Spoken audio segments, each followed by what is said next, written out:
Hello and welcome to another episode of Chats with Chip. I'm your host, Chip Griffin, the founder of Saga, the small agency growth alliance, and I am delighted to have with me today a fellow agency advisor, Tim Kilroy. Welcome to the show, Tim. Thanks, Chip. Super glad to be here. And I must say that intro was very sort of like NPR-like. Well, I do take some inspiration from old-fashioned talk radio in how I do things, and including the microphone that I have, which is sort of a classic of the talk radio world. But, so we are classics now, right? That's why we get to be advisors. Yeah. So it has. I don't like to think about myself as a classic, but I think that's probably true. It's, I definitely fit into the classic car realm, anyways. There you go. And if you can listen to classic rock on the radio and identify with it, you're probably a classic. Right. So. Often when I'm with my kids, there will be something that comes on, like in the grocery store, the music, and I'm like, oh, that was high school right there, man. That like there you go. Like that was like I remember jamming that in middle school, and they'll be like, what? Anyways. Oh well. Well, for those who don't know you, what would you like to share about yourself that could perhaps introduce yourself to them? Well, first of all, obviously, if you are watching, devastatingly handsome. If you're only listening, unbelievably hilarious. So those are the two things you probably ought to know. But actually, I've been in the world of agencies. Actually, I've been in the world of digital marketing since 1997.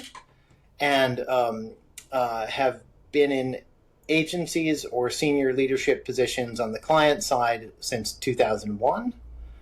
And I have, I've started 3 agencies, crashed one so hard they had to call in FEMA, started and exited 2. And just as we discovered earlier, just about the same time you did, I stumbled into agency coaching quite accidentally and have realized that this, like me helping you figure out what the F is going on in your business, like that is the best way to leverage my experience and point of view, because whatever agency problem that you have right now, I have either had or created some version of that problem for myself. And because I'm a slow learner, I have probably done it more than once. So I have all sorts of solutions to help you figure it out. Absolutely. As I always like to tell people, I can't necessarily give you the right answer, but I can tell you a lot of the wrong ones. And right. Yeah, that's from hard-won experience. Exactly.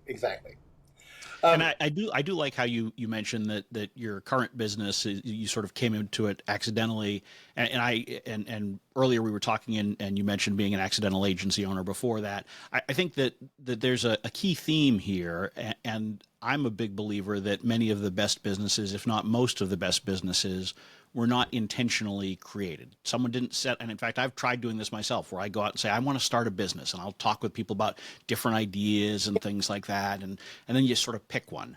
But to me, the ones that tend to be the best are the ones that you come upon out of necessity or an opportunity that's staring you right in the face. And I think that's something that it's helpful for most agency owners to appreciate, because the vast majority of agency owners are accidental. The vast majority didn't wake up one morning and say, you know what? I think I'm going to start an agency. Right. I would so happily put myself in the line of fire and the line of responsibility for creating ads that are supposed to generate sales on the other end of something where I don't have full control. Absolutely. Right. That's exactly what everybody wants to do. I actually think about things like your life is just a series of pivots. You can be super intentional about your day-to-day actions, but over the course of your life, you are constantly pivoting from one experience or one point of view to the next. I mean, there might be a through line that makes them all consistent, but rarely is your intentionality expressed over a long period of time. And so you're thinking, this is what I'm going to do today and tomorrow, and maybe next week I'll do that. But by the time you get to next week, your ability to predict the circumstances is pretty poor. So you then actually, then you're forced to pivot your way of thinking and your way of being. And I think that's why those businesses that appear less intentional are sometimes more robust. Hmm.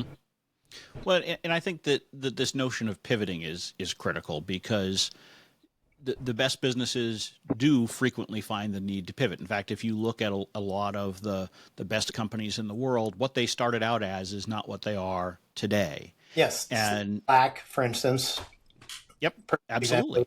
Right, they were a gaming engine, and they peeled off a tool. Yep. Yeah, And it's just it is one of those things where I think that one of the challenges that agency owners have, at least in my experience, is understanding when and how to pivot, because pivoting is good, but you can also do too much of it where you're basically being carried by the latest breeze, yeah, and you have no rudder control at all, or you're so fixated on saying this is the way to do it that you're reluctant to pivot. And so finding the right balance there, I think, is right. is something that a lot of owners need to do. And if you are reluctant to pivot, you are either a genius or you're really stupid. Because sometimes there are people who are so pure in their vision, and when they turn out to be right in their vision, it's extraordinary. But I Sure. think, but I think that those sort of focused geniuses are very rare. Hmm. It sort of reminds me of.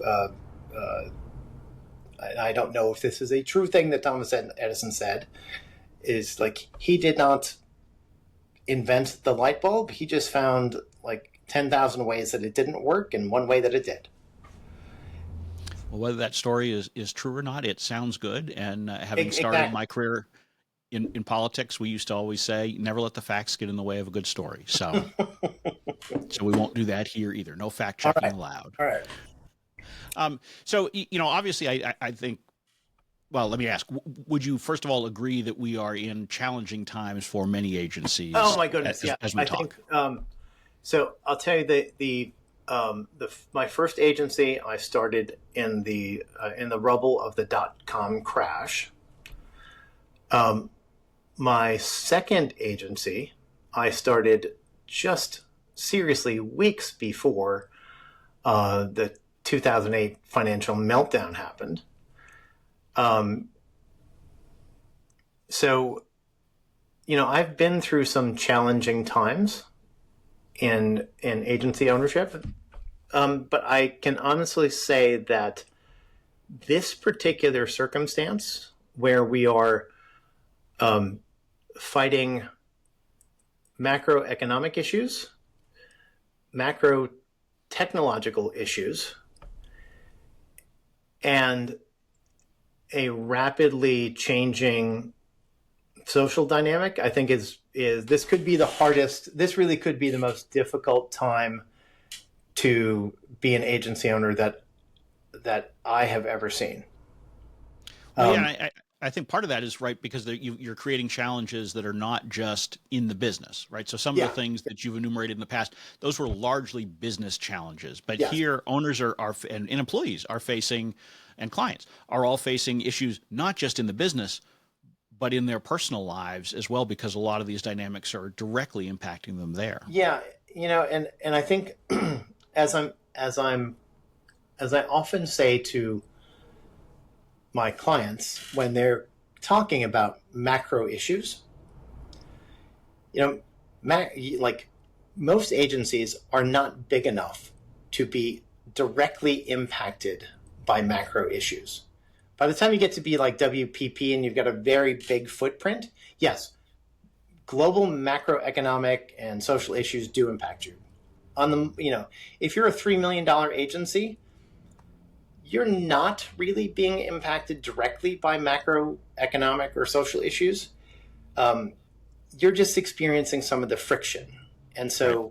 so much of the way to survive these really difficult times is by being intentional and creative. And so both allowing you to like make very rational, thoughtful choices, and also being open to like following a stupid, crazy idea that, that in the words of the Scooby-Doo gang, this might just be crazy enough to work. And so, and I really do think that, that the only way to make it through difficult times is through rigor and experimentation. And so, those two things are actually, people don't carry them around in the same bucket. Mm-hmm. So operationally, how do you think about this? When an agency owner comes to you right now and says, Tim, it's tough sledding. I'm not sure exactly what to do. How do you help them to operationalize this rigor and experimentation? Yeah. So the very first thing is we talk about what are the connection points between the activity that your team is doing and the outcomes that your clients expect. For many, many, many agency owners, they have built SOPs and they are having their team follow SOPs, but those SOPs are not evolving at the same rate as technology or the demands of the business change, because changing SOPs is hard. Like, it's really hard. And so the very first thing that we do, that when I'm helping somebody rethink and sort of re-energize and reshape their workforce, is to say, hey, we've got to get a better operating procedure put together. But guess what, Mr. or Ms. Agency Owner? You are not the person to lead that effort because you are too far away from the work. You were thinking about this operationally, and your team has a much better grasp on thinking about it tactically. Mm-hmm. And so operations is like an abstract thing. Tactical things are a to-do list. And so by helping people or ceding ownership of process to your team is the most effective way to revitalize and, frankly, right-size your team efforts. It does demand, however, that you as an agency owner be unbelievably clear, like crystal overly, so over-explained kind of clear about expectations. And so the people, if you're a media buying agency, the people who run your accounts and the people who do your creative and the people who manage your budgets and your reporting, like, they know how to do all this stuff. What they need is a clear, beautifully described, like crystalline expression of the desired outcome of the stuff that they do. Mm-hmm. So your job as an agency leader is to make everything super clear. As Brene Brown says, clarity is kindness. Mm-hmm. So if you are exceptionally clear about the expectations of your team and the outcomes that you expect for your clients, you can trust your team to organize themselves, for the most part, in a way that will accomplish those results. Now, if they aren't successful in doing that, the first thing that you have to say is, do they understand what we're trying to accomplish here? And if not, that's on you. But if they understand what you're trying to accomplish, and then their activities are still not pushing them in the right direction, they are probably being held back by something that is maybe an old expectation or a way of doing things that they used to do. But you have to free them from the tactical expectations and saying, listen, you can do this in whatever way is most effective. You just have to be very, very, very clear in being able to defend yourself and your actions in saying that this particular set of actions, this process, this course of direction is bringing us closer to your expressed vision, not further away. So if they have built a process that is not bringing the result closer, that's not a process that's effective. Mm-hmm. And if you put it that way and say, hey, you are free to do exactly what you think is the right thing. And you can say, okay, cool. If I do these things, that brings us closer to the goal for this particular client, then that's a success. The other thing that is so treacherous is that agency owners want to systematize everything so that their team does not use any of their own discretion.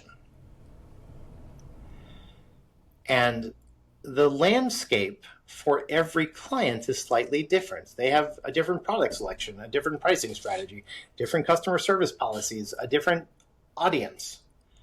So the actual tactics that your team puts together is going to vary by the particular situation. That is why you need to get your team to think about not you do thing 1, thing 2, thing 3, thing 4 in that order. You think, here are the bucket of things. Here's the collection of tools at our disposal. At this stage in the engagement, we have to make sure that we're assembling the tools in the right order to get us closer to the desired end state. Mm-hmm. And that works just so much better because everybody feels respected and valued. And there's a real sense of ownership. Yeah, and that's increasingly important with today's workforce. I mean, if I think back to 35 years ago when I first got started, it was enough to just be clear in your expectation. Now I think you need to be not just clear about, where you're going, but why. And, and you have to make the team feel like they are part of that. Ultimately, you're the boss. You are the leader. You still have to make final decisions, and they need to understand that. It's not a democracy. But at the same time, you need to open up the tent a little bit, bring them in, and help them to understand the purpose behind what they're doing. Yeah. So you said something. Relevant, that it's not a democracy, but there has to be a democratic approach to opinions. So everybody needs to have the permission to say what they think. Yes. And that, I don't know, like when I was coming up, that was not a thing. No. Like you were told what to do, and then you said, okay, I'll do that. And you could not say, oh, the result wasn't right because the process wasn't good. Like, or you weren't clearing your expectations. I just remember bringing stuff to one of my bosses and him looking at like, this is crap. Like, why? Like, what made you think that this would be the right thing? Yep. And I was like, because that's what you said. Right. But, I remember when I was growing up, my dad was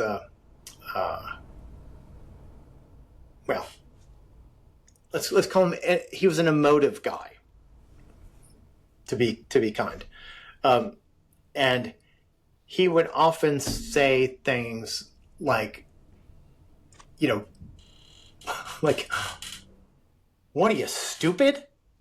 Because like doing that, there's no way it's going to get you where you said you're going to go, right? Like, what are you, like, how, like, Right. can't you think? Like, good job, Dad. Way to be supportive. But, I think that is the way that management used to work. And now management today is much more about, okay, team, like, this is where we're going. This is why we're going there. And actually, there's a brilliant, like a truly brilliant sort of exploration of the sort of modern management in Jocko Willink's Extreme Ownership book. I don't know if you've read that. I have not. So there's a part about decentralized decisioning, which essentially says, hey, your job, in order to accomplish anything, your job is to say, like, here's the really big thing that we're trying to accomplish, like the big goal. Here's today's mission, or this month's mission, or this year's mission, and here's how it connects to that really big goal and why it's important to that really big goal. And here are all the teams that are going to be involved in today's mission or this month's mission. Here's what they all do. And so then everybody has the full context of how their work fits into not only the big faraway goal, but today's mission or this month's mission, and they understand how the other teams are contributing to it. And the most beautiful thing is there's this idea that you have autonomy to do the right thing whenever you see that there's the possibility that we're not going to accomplish the mission. And so that allows you to, like, have agency inside of your agency to say, like, oh, you know what? Like, this keyword strategy, it might be right, but it's not sufficient, so I can do more. Right. Or like, this thing is not relevant to that client, so we can leave it be. And as long as you can sort of express your thinking about that, your leadership team needs to be, like, completely open to trusting your discretion, because you as an agency worker or as an agency staff, you actually have all of the context necessary to make the right decision. Mm-hmm. And so many agency leaders are so afraid that their team will make the wrong decision. They never give them the skills, authority, and autonomy to make the right decision. And that's the difference between working to succeed and preventing failure. Like, those are not the same. Right. And I think giving discretion and a degree of autonomy to the front line, particularly because, as you noted, they are the people who they know best. They are in the trenches every day. They see exactly what's going on both sides of the ball, and they can help make some of those decisions. The more context that you give them, the more information you give them, it enables those micro decisions to be more likely to be correct. Exactly. Or not. And if you withhold that information, it's not going to.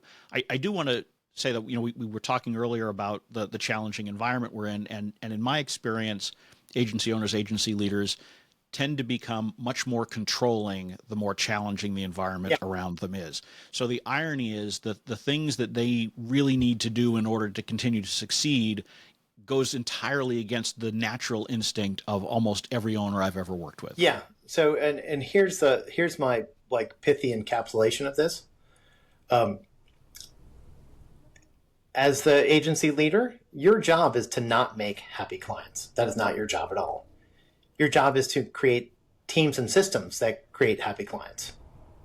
Right? So, and this is the most counterintuitive thing for agency owners, especially us accidental agency owners. When you start, you are thinking, like, the thing that I'm supposed to do is work inside the business so it works. And that's great if you are a freelancer or maybe you're a freelancer with a helper. But as soon as you hire somebody with skills, your job is no longer to be the subject matter expert or the best marketer in your business.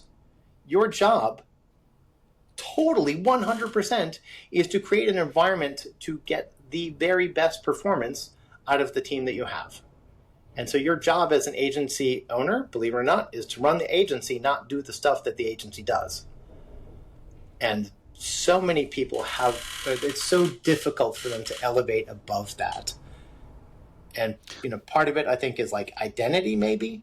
Like, I know that at my last agency, AdChemics, we were doing this like nifty, cool, neato stuff with data enhanced, an LTV enhanced sort of calculations in paid search. And so when we started, and since this was all my idea, holy moly, I knew everything about paid search. Like where the commas go, where that go, which button to push, which lever to pull. And I would have put my technical knowledge up against anybody. But, 15 clients into it and a team, like, I might be pretty nifty, but I'm not nearly as smart as 15 paid search geniuses. Mm-hmm.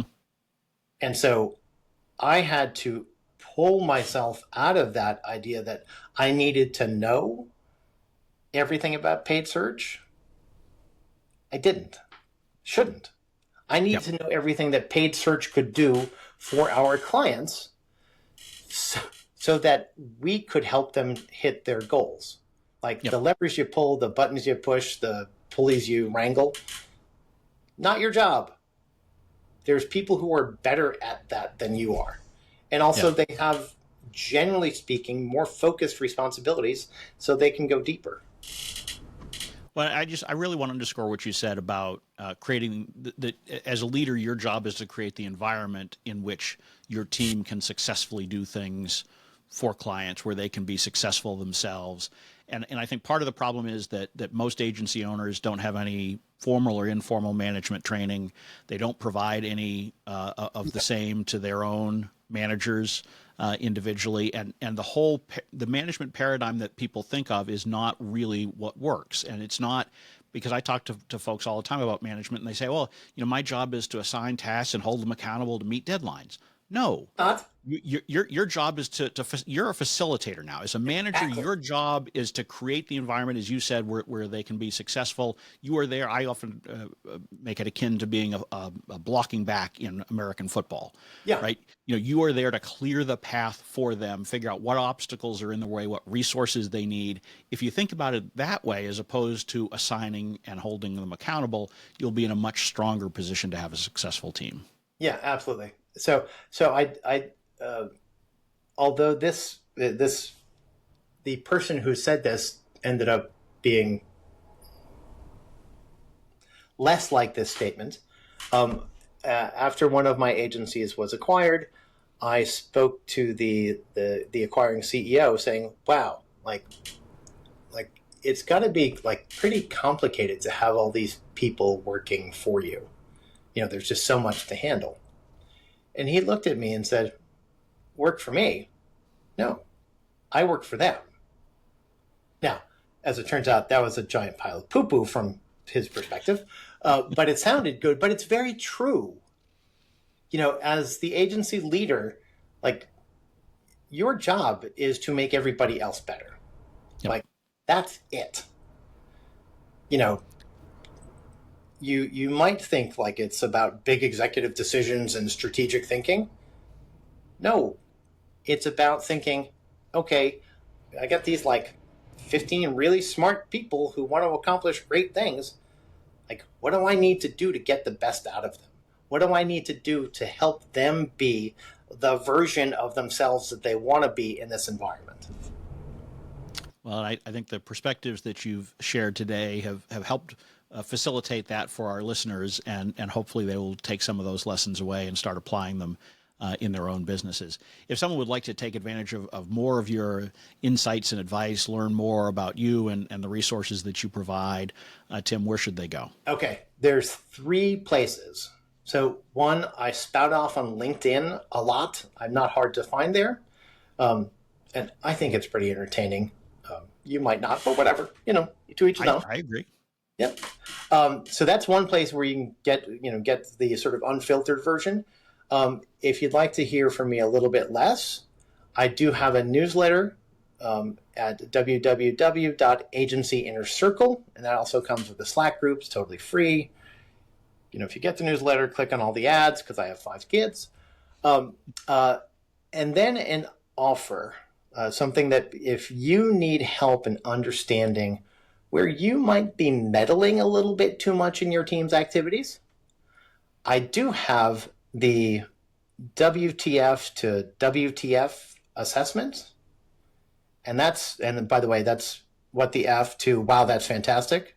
And that you can find that at timkilroy.com/WTF-assessment. And that will take you like 10 minutes to fill out, and you're going to get back sort of a comparison about like where you stand relative to profitability, growth, revenue per employee, and how deeply you're involved in the functional areas of your business. And it will give you a roadmap, or at least a snapshot, of the things that you probably want to fix in order to create bigger opportunity for yourself.